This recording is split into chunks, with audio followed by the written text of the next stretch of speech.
નમસ્કાર દર્શક મિત્રો, જનાર્પણ ન્યૂઝમાં આપનું સ્વાગત છે। વડોદરાના બાજવા ગામમાં વહેલી સવારથી જ ધોધમાર વરસાદ, નીચાણવાળા વિસ્તારોમાં પાણી ભરાયા।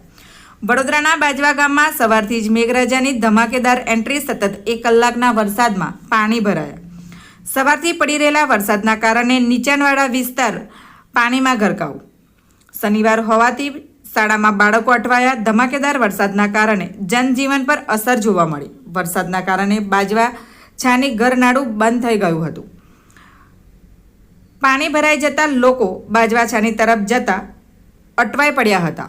Bureau report, જનાર્પણ news. આવા જ નવા સમાચાર જોવા માટે જોડાઈને રહો જનાર્પણ ન્યૂઝ સાથે। અમારી ચેનલને લાઇક કરો, શેર કરો, સબસ્ક્રાઇબ કરો। ધન્યવાદ।